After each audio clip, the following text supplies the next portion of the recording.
Right now, somewhere around 80,000 brand new Harley-Davidson motorcycles are sitting unsold across America.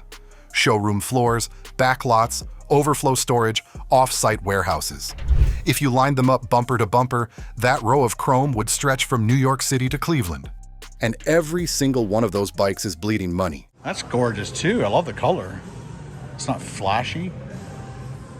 Every day they sit, the floor plan interest ticks up, the tires flat spot, the batteries die, and the sticker price drifts further from what anyone is actually willing to pay.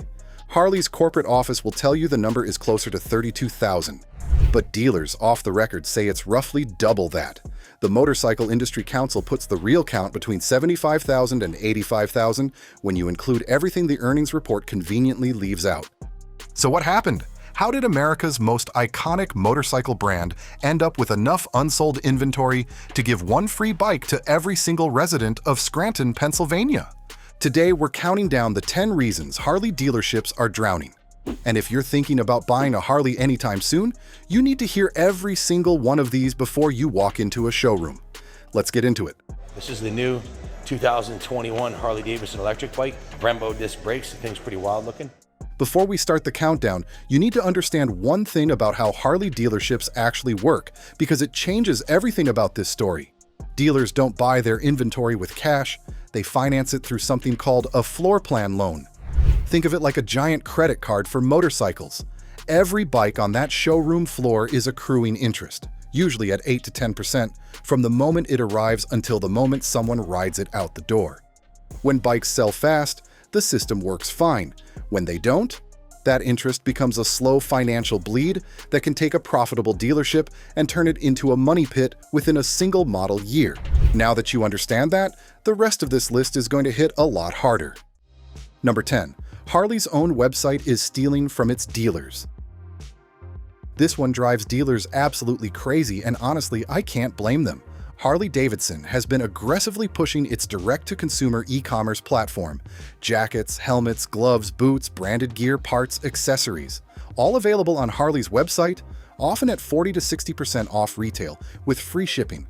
Now think about what that does to the guy running a dealership in Tulsa. He's paying rent on a building, paying staff, stocking that same merchandise at full wholesale cost. And his own manufacturer is undercutting him online by half. George Gatto, a second-generation Harley dealer and chairman of the National Powersport Dealers Association's Harley-Davidson Dealer Council, put it bluntly. They overproduced clothing and gear, and when it didn't sell, they slashed prices online and trained customers to never set foot in a dealership again.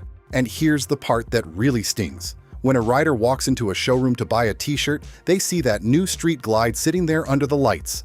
That impulse, that maybe today's the day moment? It doesn't happen when you're scrolling a website. Harley's e-commerce didn't just steal merchandise revenue from dealers, it killed the foot traffic that leads to motorcycle sales. But this wasn't even the most expensive way corporate undermined its own network. Number 9. The $1 Million Showroom Shakedown. During the boom years, Harley corporate pushed dealers to invest in massive showroom renovations. We're talking tearing out floors, building expansions, redesigning service areas. Some dealers were looking at bills running into the millions. The logic made sense when bikes were flying off the lot. Build a palace, sell more chrome. But these weren't optional suggestions. Dealers who didn't comply risked their franchise agreements. So they took out loans, broke ground, and built these gorgeous facilities. Then the market turned. And suddenly those same dealers were sitting in million-dollar showrooms they couldn't afford, surrounded by bikes they couldn't sell. Over 200 dealers eventually pushed back through the NPDA, and Harley did pause some of the renovation requirements. But for many dealerships, that came too late. The damage was done. They'd already sunk hundreds of thousands into facilities built for a market that no longer existed. And the overhead from those buildings, the heating, cooling, insurance, maintenance, staffing, all of that kept running whether they sold one bike that month or 50. Now multiply that financial pressure by every other item on this list, and you start to understand why we've seen so many closures. But the scale of what's happening is worse than you probably realize. Number 8. The dealership death wave. In the first weeks of 2025, 11 Harley-Davidson dealerships closed permanently. We're talking Springfield in Illinois, Bloomsburg in Pennsylvania, towns in eastern Iowa, Elkhart in Indiana, shops in Maryland, Colorado, Wyoming, Texas, and Missouri. And those were just the ones that made the news.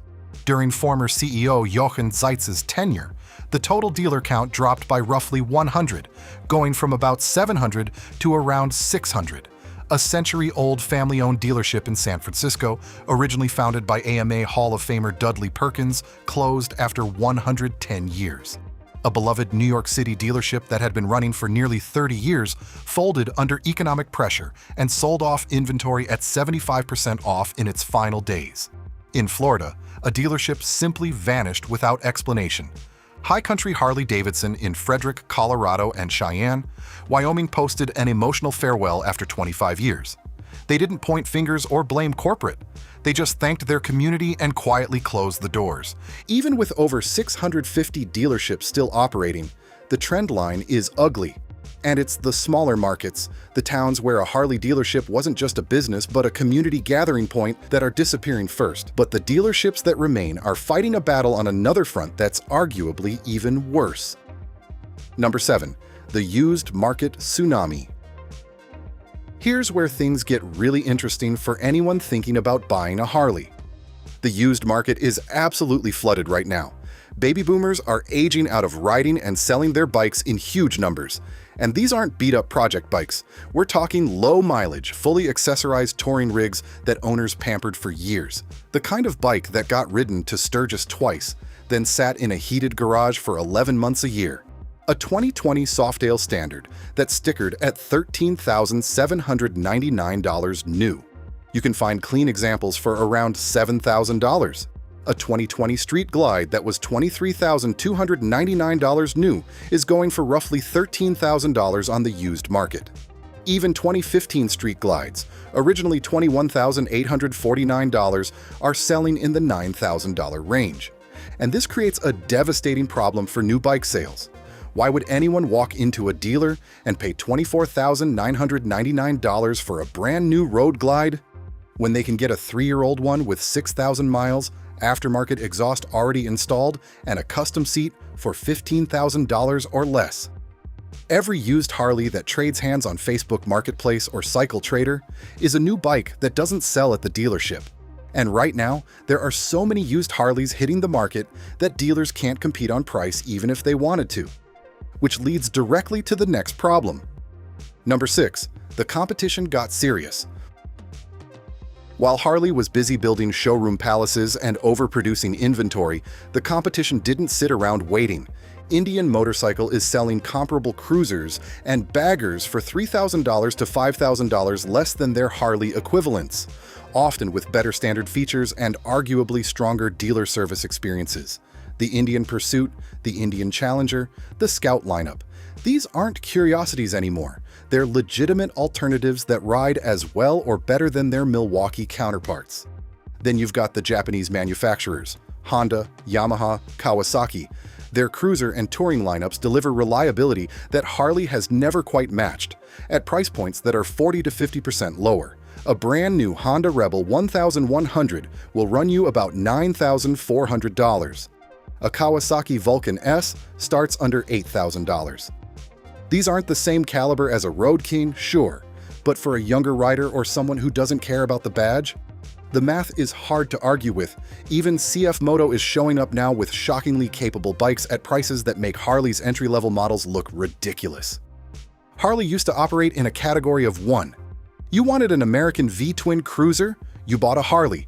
That monopoly is gone, and the inventory numbers prove it. But all the competition in the world wouldn't matter if Harley hadn't made one catastrophic miscalculation. Number 5. The COVID hangover. During 2020 and 2021, something unexpected happened.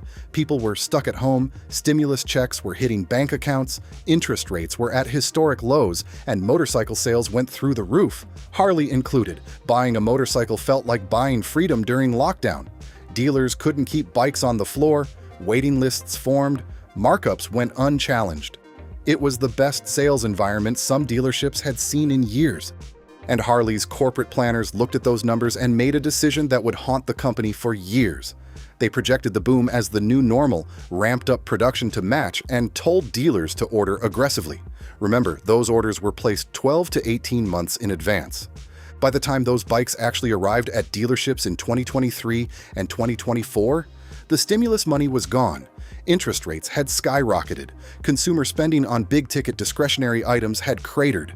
The pandemic surge turned out to be a sugar high, and the hangover was brutal. But the bikes kept coming anyway. Dealer lots filled up, the floor plan interest kept compounding, and suddenly, those showrooms built for a boom were warehouses for a bust. And that's where the real damage started, because the math on this next one is genuinely brutal.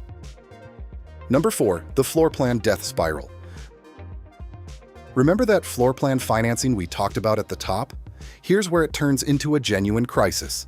Some Harley dealerships were paying $25,000 to $40,000 per month in floor plan interest alone.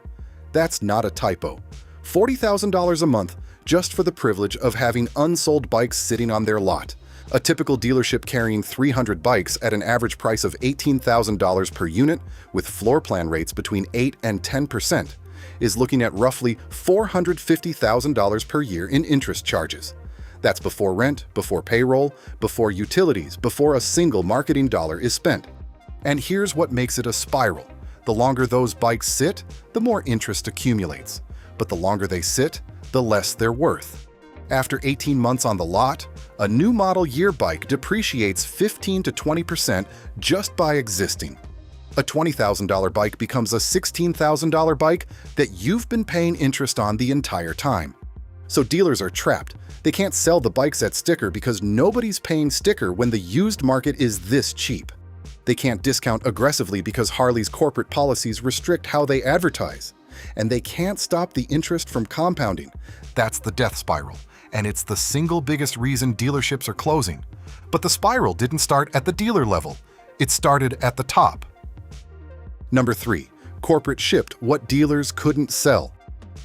This is where the relationship between Harley-Davidson and its dealers really fractured. Dealers have been saying for years that corporate was shipping them more bikes than they could realistically sell. And it wasn't just volume, it was the wrong mix. Base model street glides in colors nobody asked for. Slow-selling Sportsters, heavily optioned touring bikes from previous model years that were already outdated by the time they arrived. The specific colors and configurations that customers actually wanted? Those sold out quickly. Everything else just sat there. It got bad enough that the Harley-Davidson Dealer Alliance sent a letter to corporate in late 2025 with a message that couldn't have been clearer. "We cannot sell what we have." They were literally begging Milwaukee to stop the shipments. Harley's new CEO, Artie Starrs, who took over in August 2025, acknowledged the problem and claimed the company reduced global dealer inventory by 17% in Q4. But even after that reduction, the company admits there's still a significant backlog of 2025 touring models that dealers need to clear before the 2026 lineup can gain any traction. The analyst from Morningstar, Jamie Katz, said it plainly. After multiple years of inventory reduction at dealers, Harley still hasn't found equilibrium and has signaled further unit reductions to protect dealer profitability. In plain English, they've been trying to fix this for years and they're still not there. But even if Harley fixed the supply problem tomorrow, they'd still be facing the biggest threat of all. Number 2, the demographic cliff. This is the one that keeps Harley executives up at night, and it should. Harley sold about 344,000 motorcycles during its peak year in 2006. In 2024, that number was just over 151,000. That's a decline of more than 55% in less than 2 decades. The core problem is simple math. Harley's most loyal customer base is aging out of motorcycle ownership. Depending on which source you trust, the average Harley buyer is somewhere between 50 and the early 60s. The baby boomer generation that made Harley a cultural icon is getting older every year, and estimates suggest that demographic is shrinking by 8 to 10% annually as a buyer pool. Meanwhile, younger riders aren't replacing them. Harley's market share among riders under 30? About 8%. Honda holds 42% of that demographic. Yamaha has 23%. Harley is barely a rounding error with younger buyers. And it's not just about price, although that's a huge factor when a base Softail costs $16,000 and a Honda CB 300R costs $5,000. Younger generations approach motorcycles differently. Research from UBS showed that riders 21 to 34 primarily consider buying a motorcycle for practical transportation, not as a lifestyle hobby. They want something light, fuel-efficient, and affordable. That's the exact opposite of what Harley sells. Harley's attempts to attract younger demographics haven't worked. The live-wire electric motorcycle was supposed to be the bridge to the next generation. Instead, it's been operating at a projected loss of $70 to $80 million for 2025 and has done nothing to move the needle on youth acquisition. They're now planning a Sprint model priced around $6,000 for 2026, which is a step in the right direction. But one affordable model doesn't fix a decades-long brand perception problem overnight. The rider who grew up wanting a Harley because they saw Easy Rider or heard a V-twin rumble past their house on a Saturday morning, that person is in their 60s now. And the 25-year-old who grew up on social media doesn't have the same emotional connection to the brand. For them, a Harley isn't a dream, it's their dad's bike. Which brings us to the most important takeaway on this entire list. Number 1. What this actually means for you. If you're watching this channel, you probably fall into one of 3 categories right now. You either own a Harley, you're thinking about buying one, or you're sitting on the sidelines watching this whole situation unfold. So let's talk about what all of this means in terms of actual buying decisions. If you're looking to buy, this is the strongest buyer's market for Harley-Davidson motorcycles in at least 15 years, maybe longer. Dealers are motivated. Floor plan interest is crushing them. They need to move units and they need to move them now.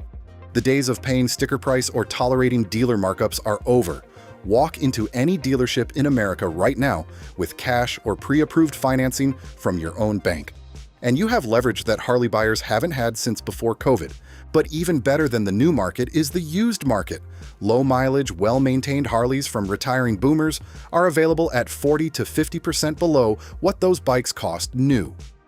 A 3-year-old touring bike with under 10,000 miles for $13,000 to $15,000 is not a unicorn right now. It's a Tuesday on Cycle Trader. If you currently own a Harley and you're thinking about selling, do it sooner rather than later. Resale values are declining and the flood of used inventory isn't slowing down. Every month you wait is likely another few $100s off your asking price. And if you own a Harley and you're keeping it, ride the thing. Enjoy it. None of this corporate drama changes the fact that a Milwaukee 8 on a 2-lane highway at sunset is still one of the best experiences in motorcycling. The company's problems don't diminish the motorcycle, but here's the honest truth that nobody at Harley-Davidson wants to say out loud. This looks more like a structural decline than a rough quarter or two. The first half of 2025 saw the steepest sales drop in over a century, with global registrations down nearly 28%. The new CEO calls 2026 a transition year. Analysts are warning that Harley may need to offer significant incentives just to avoid an operating loss. For buyers, that's opportunity. For the brand itself, the road ahead is the roughest it's been since they nearly went bankrupt in the 1980s. If this breakdown was useful, hit subscribe. We do this every week. Real data, no manufacturer influence, no fake enthusiasm. I'll see you in the next one.